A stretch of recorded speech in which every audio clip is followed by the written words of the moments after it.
네, 이제 질의응답 시간 가지도록 하겠습니다. 저희들이 사전에 취재 기자들로부터 관련 질문을 몇 가지 받았습니다. 시간 관계상 다 다루기는 어려울 것 같고요. 제가 발제자당 한 2가지 정도씩 취합해서 질문을 드리도록 하겠습니다. 먼저 김일구 수석 이코노미스트님 질문 2가지 정도 드리겠습니다. 첫 번째 질문인데요. 국내 제조 대기업들은 대부분 수출 기업인 만큼 달러화 강세는 수익성에 긍정적이다. 그러나 커머디티 가격 상승은 수익성의 부담 요인이다. 그리고 우크라이나 사태 말고도 중국 대만 갈등이나 중동 문제 등 지정학적 리스크가 상존하는 상황에서 국내 기업들은 어떤 경영 전략을 세워야 할까 하는 질문이었습니다. 그리고 2번째 질문, 미국 주식시장에서 밸류에이션의 정상화, 하향 재평가가 이루어질 것이라고 말씀을 하셨는데 국내 상황은 어떠한지, 그리고 국내에서도 이런 조정이 일어날 것인지, 개인 투자자들은 어떤 전략으로 대응해야 할지 이런 질문을 주셨습니다. 먼저 답변 부탁드리겠습니다. 네, 지금 뭐 여러 가지 국제적인 환경상 국내 제조 기업들로서는 굉장히 좀 거의 십자포화에 상응하는 그런 여러 가지 압박을 받고 있는 상황이죠. 근데 이제 저는 그렇게 생각합니다. 이게 그 경제 환경에 따라서 기업이 어떻게 대응해야 될 것인가라는 것도 나온다고 보는데, 우리가 오랫동안 디플레이션 이야기 많이 했었죠. 디플레이션이라는 거는 뭐 아주 간단하게 가격이 내려간다는 이야기입니다. 이럴 때는 혁신이 제일 중요한 키워드였어요. 왜냐하면 가격이 내려가니까 내가 비용을 더 깎고 내려가야지만 생존할 수 있는 그런 것이었죠. 그래서 디플레이션에서는 혁신이 가장 중요한 키워드였는데 지금은 그게 아니단 말이죠. 지금 이제 뭐 모든 것의 가격이 다 올라가고 있는 상황이에요. 그러면 나도 내 비용도 올라가는데 내 비용을 자꾸만 낮추려고 하는 건 통하지 않겠죠. 비용이 다 올라가기 때문에. 그래서 이런 인플레이션 시기에서는 핵심적인 키워드는 떠넘기기입니다. 떠넘기기.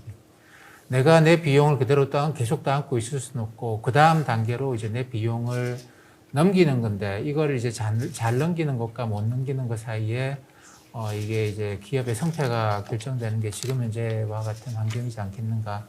수출기업도, 잘 봐야 되겠죠. 내가 이제 가격을 올렸다가 괜히 시장을 뺏기는 그런 문제도 있을 것이고, 그렇기 때문에 이제 가격을 언제 올릴 것인가, 그 전략이, 그리고 그런 거를 잘 하는 것이 제일 중요한 시기가 아니겠는가라고 보고 있습니다.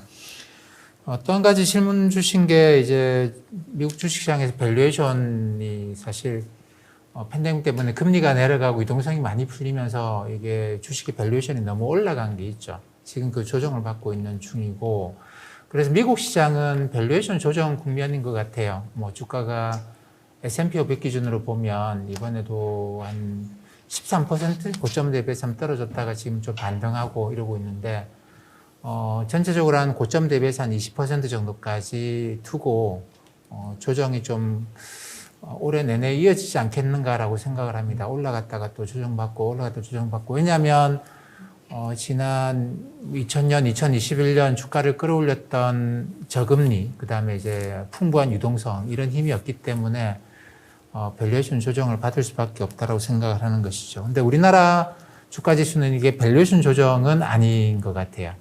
왜냐하면 미국의 경우에는 지금 정도의 경제 문제, 지금 정도의 경제 환경에서는, 기업의 이익이 그렇게 심각하게 손상받는다고 볼 수는 없습니다. 그래서 기업 이익이 어느 정도 된다고 보고 이거에 대해서 얼마만큼의 값어치를 줄 것이냐 이런 불확실성을 다루는 문제인데, 이런 상황에서 우리나라 기업들은 기업 이익이 상당히 심각하게 감소하거나 뭐 이런 변동성을 보이거든요. 그렇기 때문에 기업 이익이 얼마나 될지를 어느 정도 가늠해야지 여기서 밸류에이션을 이야기할 수 있는데, 이게 가늠이 안 되는 거죠. 그러다 보니까 지금 우리나라 주식시장은 이런 경우에 완전히 모멘텀 시장으로 들어갑니다. 밸류에이션 시장이 아니고 모멘텀 시장인데, 이건 어떤 의미냐면 좋은 일이 생길 때까지 기다려보자라는 거죠.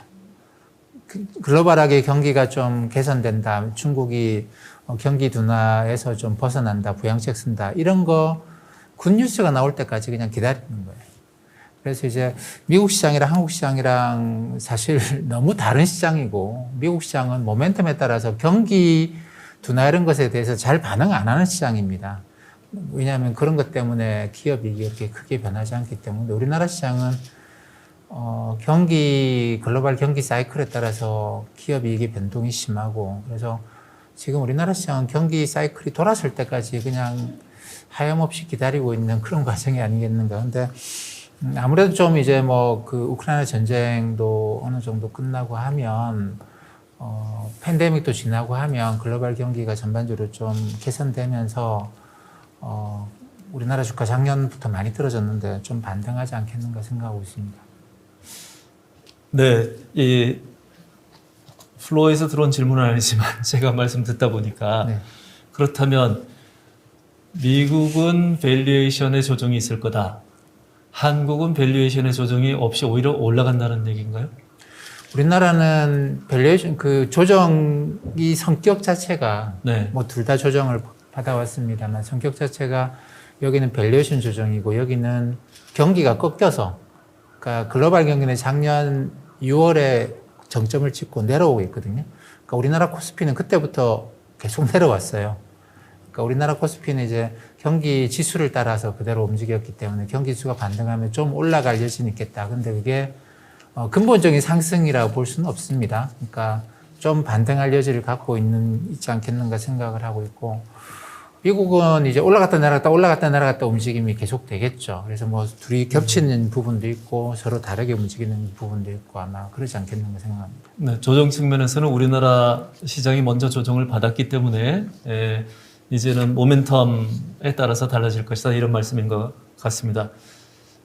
아마도 시청자분들께서 우리 김일구 이코노미스트님 나오시면 무엇을 기대할까 하는 측면에서 하나 마지막으로 짧게 질문을 드리면, 그렇다면 이제 미국 시장의 주식을 사야 할까요? 국내 시장의 주식을 사야 할까요?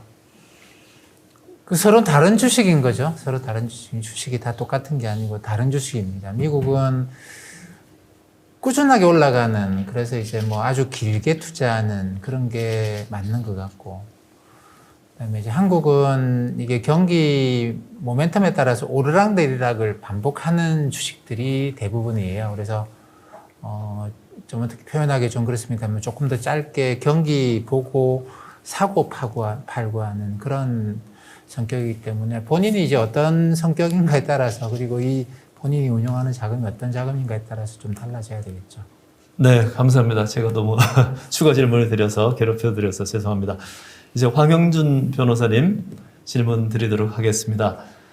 플로어에서 세 개의 질문이 들어왔는데 그 중에서 2개 정도 답변 주시면 좋을 것 같습니다. 중대재해처벌법을 위반했는지 가리는 법적 판단이 오래될 것이라고 기업 관계자들이 우려를 하고 있습니다. ESG 요소가 주가에도 영향을 미치는데 중대재해처벌법을 위반하지 않았다고 판결을 받는다 하더라도 그 판결까지 기업이 손해를 상당히 볼 수 있을 것 같습니다. 이럴 때 기업이 어떻게 대응하여야 할지요? 하는 것이 첫 번째 문제입니다. 그리고 두 번째 질문은 최근 기업들이 중대재해법 대응을 위해서 부랴부랴 CSO를 선임한다라든가 최고 책임자를 임명하는 이런 추세를 보이고 있습니다. 실질적인 경영 책임자와는 다르다고 생각이 되는데 지금과 같은 방향이 바람직한 대응이라고 보시는지요? 하는 것이 두 번째 질문입니다. 답변 좀 부탁드리겠습니다. 네, 우선 첫 번째 질문 주신 사항에 대해서 먼저 말씀을 드리겠습니다. 질문 주신 요지는 결국 중대재해가 발생했지만 중대재해처벌법이 위반이 아닌 것으로 밝혀질 수도 있는데 그 사이에 이미 기업이 상당한 손해나 피해를 볼 수도 있는 것 아니냐, 이런 관점이신 것 같습니다. 근데 우선 말씀드릴 수 있는 점은 중대재해법이 문제됐다는 거는 통상적으로 적어도 이제 중대재해법상의 중대재해 자체는 발생을 한 경우가 대부분일 겁니다. 그러니까 중대산업재해이건 중대시민재해이건 그 법이 정하고 있는 요건, 아까 말씀드린 것처럼 뭐 사망 또는 2명 이상의 부상 같은 그런 상황이 발생한 것이기 때문에 이미 그 중대재해가 발생했다는 것 자체로 기업에 리스크가 발생했다고 보셔야 될 것으로 보이고요. 그러한 중대재해 발생 자체로 이제 기업의 피해나 손해는 시작이 됐다라고 보셔야 될 것 같습니다. 그리고 그 경우에 나아가서 중대재해법 위반으로 경영책임자가 처벌까지 받았다고 하면 그것은 결국 아까 말씀드린 기업의 안전보건 확보 의무 이행이 안 됐다는 것이기 때문에 시스템적으로도 문제가 있다는 게 좀 드러났다라고 볼 가능성이 높습니다. 그렇기 때문에 결국 더 문제가 심각해지는 결과가 되었다라고 보시면 될 것 같고요. 결국 이거에 대한 대응은 아까도 잠깐 말씀드렸지만 중대재해가 발생하지 않도록 안전보건 관리 체계를 잘 갖추고 또 안전보건 관리를 잘해서 재해율을 낮추고 또 재해로 인한 피해가 최소화되도록 하는 그런 시스템적인 대응이 결국 대안이 될 것으로 생각이 됩니다. 그리고 두 번째 질문 주신 CSO 문제에 관해서는 우선 CSO를 좀 잘 이해하실 필요가 있을 것 같은데요. CSO는 이른바 Chief Safety Officer의 약자입니다. 저희가 뭐 CEO, CFO, CLO 이런 말 많이 들어보셨을 텐데 그러한 그 동등한 위상의 그 C-레벨 오피서 중에 한 명으로 이른바 안전보건을 챙기는 임원을 CSO라고 요즘 많이 부릅니다. 근데 이제 이 CSO를 두기 시작하는 또는 두게 된 근거 중에 하나는 중대재해법 자체가 중대재해법 제2조 9호에서 이른바 안전보건 담당자라고 하는 개념을 두고 있습니다. 즉 중대재해법상 법인의 경영 책임자는 사업 총괄 책임자로 단일하게 개념이 구성되어 있는 게 아니고 이른바 이제 전단에 사업을 총괄하는 권한과 책임이 있는 자, 그리고 그 후단에 이에 준하여 안전보건을 담당하는 자, 이렇게 두 가지의 개념으로 구성이 되어 있고 또 그 두 개념이 또는이라는 연결어로 구성이 되어 있습니다. 그렇기 때문에 이 부분이 사실 국회에서 이 법을 제정할 때 많이 다투어지고 또 논의된 부분이고요. 결국 그 입법된 중대재해법은 이른바 저희가 통상적으로 등기 대표이사라고 부르는 그 기존의 이제 CEO뿐만이 아니라 회사에 따라서는 그 회사의 사업의 규모나 내용에 따라서는 오히려 전문 그 안전보건 경영인이 안전보건 경영을 하는 것이 그 회사의 안전보건을 더 잘 관리할 수 있는 방안이 될 수도 있겠다. 그렇기 때문에 CEO만을 이 법의 수범자로 하지 않고 이른바 그러한 CSO 내지는 전문 경영인이 이 법의 수범자가 될 수도 있도록 그렇게 규정을 해놓은 것입니다. 그래서 이러한 법의 취지를 고려해서 법의 취지에 맞게 CSO를 선임하고 또 그 CSO가 안전보건에 관해서는 독립적이고 최종적인 권한을 갖도록 하고 또 그러한 권한에 따라서 충실하게 안전보건 관리 업무를 할 수 있도록 하는 것이 결국 이 법에 맞는 운영이고 그러한 운영 자체는 법의 취지에 어느 정도 부합한다고 생각이 됩니다. 네, 상세한 설명 감사드립니다. 이제 안상희 센터장님께 질문 드리도록 하겠습니다. 기업의 지배구조 측면에서 사회이사가 중요한 역할을 합니다. 그런데 그 사회이사의 전문성의 축적 그리고 이런 것에 대한 충분한 이해가 필요할 텐데 사회이사 임기 제한이 우리나라에는 있습니다. 6년으로 제한이 되어 있고요. 계열사를 포함해서 9년입니다. 실질적으로 ESG 측면에서 이런 임기 제한이 긍정적인지 오히려 독립성 제고를 위해서 이런 이 제도가 필요한지의 여부 그리고 외국에서는 이런 입법례가 찾아보기 어렵다고 하는데 견해가 어떠신지 말씀을 해주시면 감사하겠습니다. 그리고 두 번째 질문입니다. 사회이사 평가의 필요성에는 공감이 되는데 사회이사를 평가할 주체는 어디가 돼야 하는 것인지 바람직한 평가 주체에 대해서 말씀을 해주시면 좋겠습니다. 국내외 모두 내부 자체평가 중심으로 진행이 되고 있는데 이런 방식이 면밀한 평가를 가능하게 할지 의문이다 하는 질문이었습니다. 네, 답변 부탁드리겠습니다. 네, 감사합니다. 우선 그 질문 주신 것 중에 첫 번째 거 사회이사 임기 제한 관련한 ESG 관점에서의 의견인데요. 사실 이제 사회자 교수님 말씀하셨다고 하시면 해외에서는 유례를 찾아볼 수 없는 사실 규정이기도 하고 그래서 ESG 관점에서 직접적인 연관성이 있다라고 보기 좀 어려울 것 같아요. 다만 그런데 왜 이런 규정들이 있을까? 우선 이제 사실은 이제 국내 금융회사 지배구조법에 따르면 금융회사는 이미 사실 시행하고 있습니다. 금융회사는 시행하고 있고요. 이걸 이제 비금융으로 이번에 이제 도입을 한 건데 전형적으로 앞서 PT 할 때 말씀드렸던 것처럼 국내 기업 지배구조상 어떤 전형적인 사전 통제에 대한 정부에 의한 사전 통제에 대한 전형적인 예의인 거죠. 연임수를 제한시키는 거는. 근데 사전 통제를 왜 하느냐? 그 잠깐 말씀을 드렸던 것처럼 지배구조의 소유 구조 때문에 그랬던 거죠. 그러니까 해외처럼 뭐 애플이나 이런 데는 사실은 지배주주가 없거든요. 전부 다 모든 연기금은 분산되어 있으니. 그런데 이제 국내 기업의 소유 구조는 소위 얘기하는 지배주주에 집중되어 있다 보니 지배주주에 의한 사회에서 선임을 할 때 사실은 외부 통제, 즉 기관 투자자에 따른 통제가 뭐 작동하지 않는, 이제 그러다 보니 국내 강제 규정으로서 뭐 법으로서 사전 통제하는 전형적인 얘기긴 한데, 즉 이제 사회이사의 어떤 재직 연수에 대한 저희 개인적인 생각으로는 연수에 대한 문제라기보다는 그 사회이사를 선임할 때 선임에 대한 단계에서 좀 더 프로세스 개선이 좀 필요한 게 아닌가라는 생각을 합니다. 물론 이건 전적으로 제 개인적인 소견이긴 한데 회사의 의견도 아니고, 기업에서 좀 이제 부담스러워하는 집행 투표제, 또 강행 규정으로 되어 있는 그 3% 의결권 제한, 최대 주주 제한, 이런 것들은 사실은 만약 이런 것들이 없으면 그냥 선임 과정에서의 좀 더 선진화되고 좀 더 개선이 되면 굳이 사회이사의 재직 연수를 규정으로 강제를 할 필요는 있을까라는 생각은 합니다. 그런 관점에서는 이제 ESG와 연결시키면 연관성은 크지 않습니다만 이 역시 한국적인 지배구조 특성을 전형적으로 좀 드러낸 그런 이제 규정이 아닌가라는 생각이 들고요.